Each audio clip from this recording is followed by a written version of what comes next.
అందరికీ నమస్కారం. నా పేరు doctor Porika Sai Krishna, MD dermatologist. ఈరోజు నేను చెప్పబోయే topic psoriasis.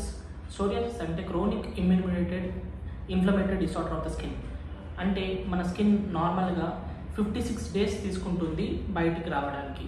Like stratum corneum, granulosum, spinosum and basal and layers ఉంటాయి. స్ట్రేటమ్ బేసెల్ అనేది యాక్టివ్ లేయర్.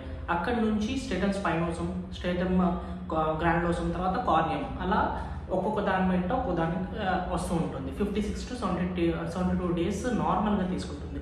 అయితే సోరియాసిస్లో మాత్రం డ్యూ టు జెనెటిక్ ఇష్యూస్ వల్ల కానీ, ఇమ్యూన్ డిస్రెగ్యులేషన్ వల్ల కానీ, డ్యూ టు ఎన్విరాన్మెంటల్ ఫ్యాక్టర్స్ వల్ల కానీ ఇదేమవుతుందంటే స్ట్రేటమ్ బేసెల్ నుంచి కార్నియం రావడానికి అండ్ కార్నియం నుంచి బయటికి రావడానికి జస్ట్ 3 to 5 డేస్లో పైనకి వచ్చేస్తుంటుంది. అది నార్మల్ స్కిన్.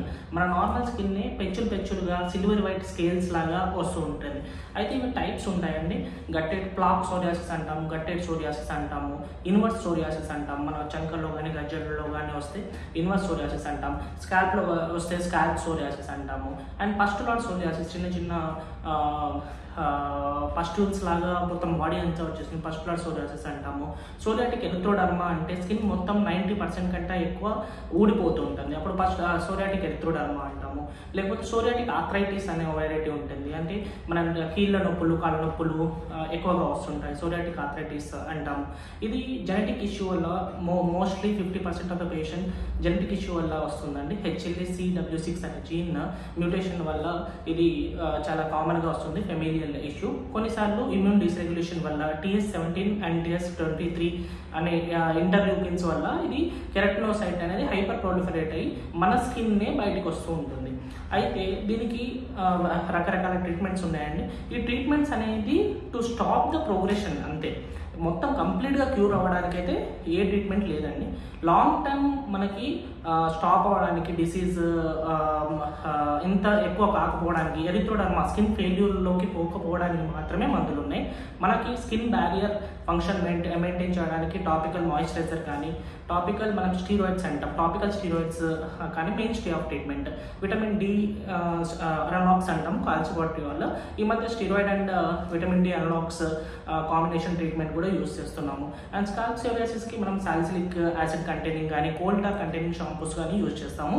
అండ్ ఇది more than 10% body surface area involve అయితే మనము ఓరల్గా తీసుకునే టాబ్లెట్స్ మిథోట్రెక్సేట్ కానీ, అప్రిన్లాస్ట్ కానీ, అసిట్రెటిన్ కానీ, సైక్లోస్పోరిన్ కానీ, టోఫాసిటిమ్ కానీ, ఇలాంటి రకరకాల మెడిసిన్స్ ఇప్పుడు అవైలబుల్ ఉన్నాయి according to the type of the psoriasis and involvement of the psoriasis and వాళ్ళ ఫ్యాక్టర్స్. లివర్ డిసీజ్ ఉందా, ఆల్కహాలికా, లేకపోతే స్మోకింగ్ చేస్తున్నాడా, టైప్ ఆఫ్ ఏజ్ ఫ్యాక్టర్స్ కానీ, ఇవన్నీ మేము ఆలోచించుకొని ఒక మెడిసిన్స్ పెట్టడం జరుగుతుంది.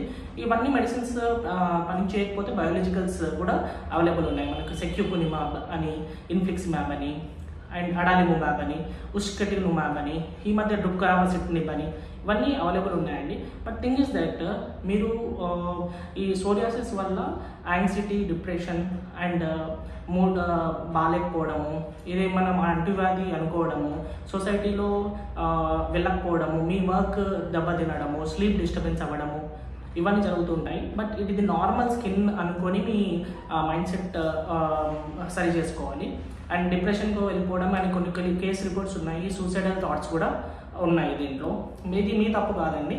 Because of psoriasis only inflammatory hormones అనేది బ్రెయిన్లో రిలీజ్ అయ్యి ఆ థాట్స్ వస్తుంటాయి. మీరు మెయిన్గా చేయవలసింది ఏంటంటే ఫాలోఅప్ ఉండాలి. ఒక గుడ్ డర్మటాలజిస్ట్ దగ్గర ఫాలోఅప్ ఉండాలి. You have to take counselling for that.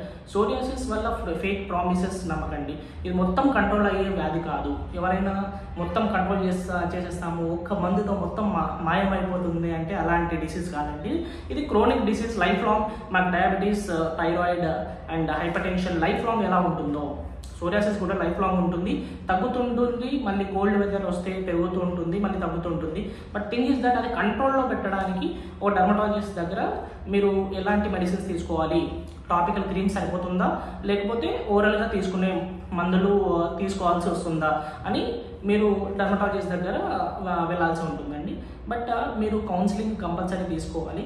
ఎటువంటి మూడ్ ఇంబ్యాలెన్స్ కానీ, మీకు యాంగ్జైటీ కానీ, డిప్రెషన్ కానీ, ఎందుకు తగ్గట్లేదు, అని చాలా ఇబ్బంది ఉంటే కంపల్సరీ ఒక డర్మటాలజిస్ట్ దగ్గరికి రండి. అండ్ మీ ప్రాబ్లం మొత్తము విని ఒక డర్మటాలజిస్ట్ మీకు కౌన్సిలింగ్ కూడా ఇస్తారు.